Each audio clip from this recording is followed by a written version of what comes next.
Quantos tipos de avaliação de desempenho existem? Tem um tipo mais ou menos adequado para aplicar em diferentes situações? Quando é que você aplica um ou outro tipo? É disso que a gente vai falar no vídeo de hoje. Eu sou Denise Ilustre e você está na Academia Coros de Gestão de Pessoas. Se você for novo ou nova por aqui, se inscreve no canal e aciona o sininho de notificação aqui abaixo do vídeo. E vamos conversar.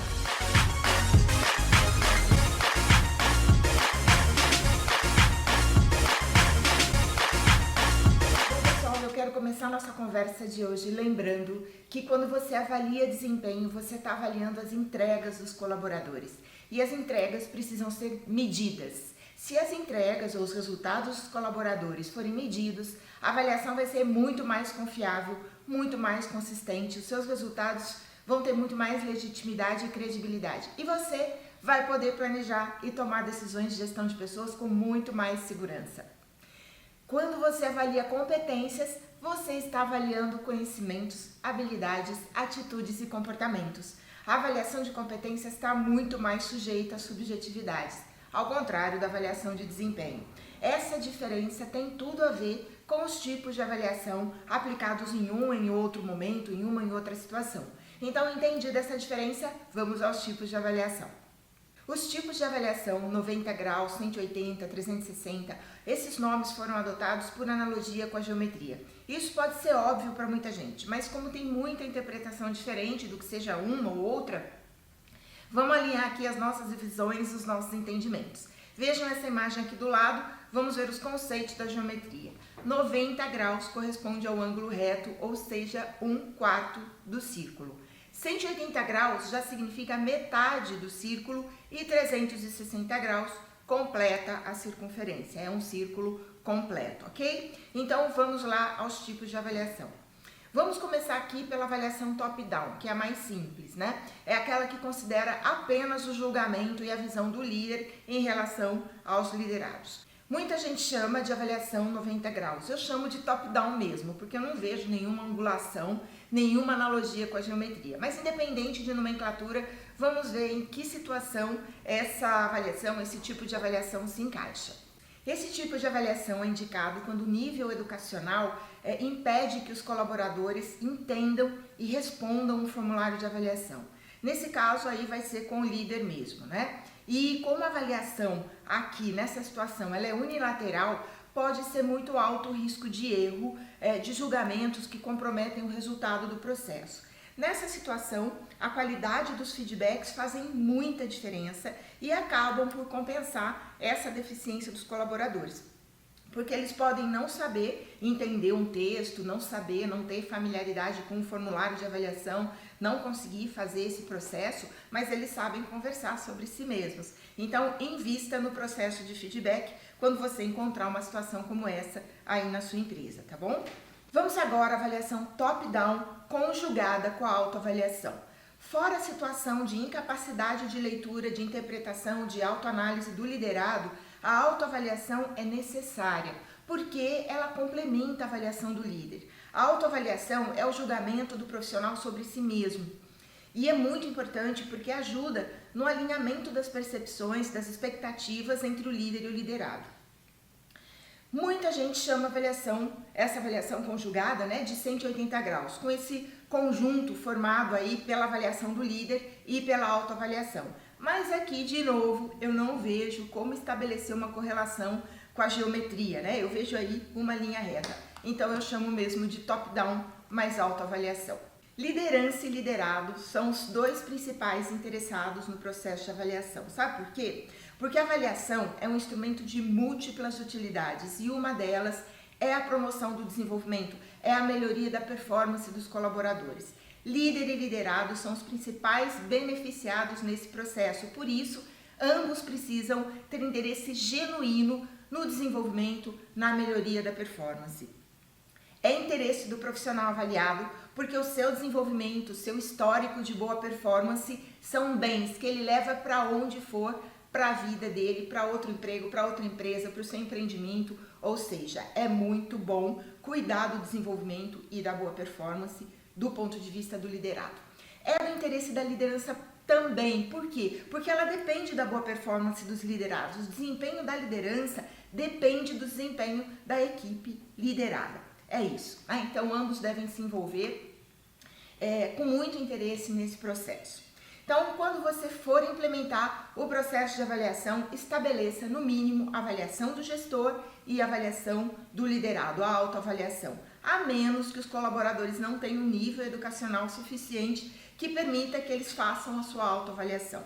Então, a avaliação do gestor direto mais autoavaliação se aplica tanto à avaliação de desempenho quanto à avaliação de competências. Os outros tipos, que envolvem outros avaliadores, pares, gestores, indiretos, etc., eles são mais adequados para avaliação de competências, porque desempenho, minha gente, não deve ser avaliado com base em percepções e opiniões. Deve ser avaliado com base em indicadores e metas.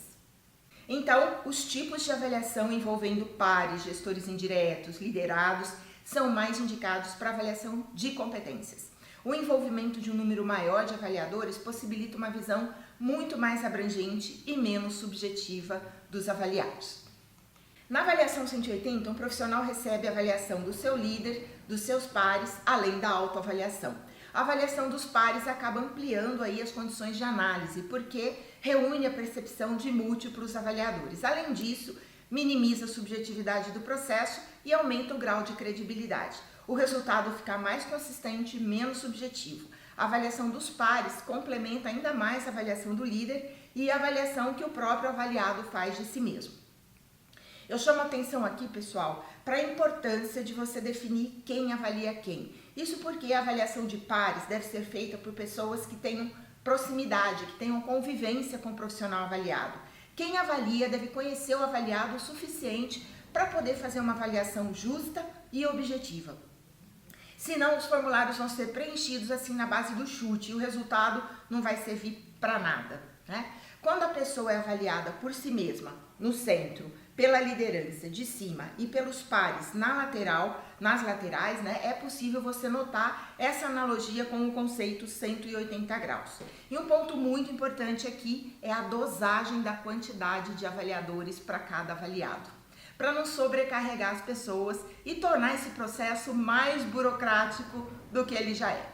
E isso também vale para a avaliação 360. A avaliação 360 é o processo em que um profissional recebe a avaliação de todos os profissionais ao seu entorno, além da autoavaliação. Isso ocorre quando a pessoa for avaliada pelo seu gestor de cima, pelos seus pares do lado e pelos liderados, que é a avaliação reversa.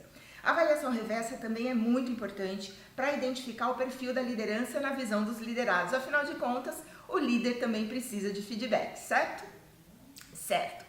Então, a avaliação 360 pode ainda envolver outros avaliadores, como gestores indiretos, no caso de uma estrutura matricial, onde você responde administrativamente para um líder e tecnicamente para o outro. Pode envolver clientes internos, pode envolver líderes de projetos. Se você participar de um projeto especial que tenha lá uma liderança, é legal você ser avaliado por esse líder também. Em alguns casos, a avaliação 360 pode envolver até clientes externos, né? Então, essa avaliação também é conhecida como feedback 360 graus. Pessoal, eu reforço aqui que a avaliação 360 não é indicada para avaliar desempenho. Desempenho deve ser avaliado com base em indicadores e metas e não com base em percepções e opiniões. De qualquer forma, os resultados das avaliações, seja de desempenho, seja de competência, esses resultados devem indicar os pontos fortes e os pontos que precisam ser trabalhados, melhorados. Devem indicar quais conhecimentos, quais habilidades, quais atitudes e comportamentos precisam ser trabalhadas, melhoradas, tratadas para melhorar a performance dos colaboradores. Os resultados das avaliações devem fundamentar tanto o feedback da liderança como orientar as ações de desenvolvimento, tanto por parte das lideranças e por parte do RH. Afinal, o líder também é responsável pelo desenvolvimento do seu time, certo? Pontos de atenção aqui, pessoal. Por envolver um grande número de avaliadores, o processo de avaliação 360 ele é mais demorado, é mais burocrático, dá muito mais trabalho para o RH, que precisa ficar se esforçando para estimular, para pedir para que os líderes cumpram os prazos do processo, para que as pessoas se avaliem, enfim, envolve muito esforço do RH. Então, o ideal é limitar a quantidade de avaliações que cada pessoa deve receber e a quantidade de avaliações que cada pessoa deve fazer. É preciso também analisar o que realmente precisa ser avaliado. Formulários muito longos, muito complexos, desestimulam as pessoas de responder, tá? Os resultados da avaliação 360 normalmente passam por uma calibração. Os 180 graus também, né? Indicado que passe por uma calibração. E a calibração, a avaliação calibrada é a avaliação que passa por ajustes, né? Por um processo de ajustes, considerando a visão dos vários avaliadores. Então é recomendado que a calibração seja o último passo de cada processo de avaliação.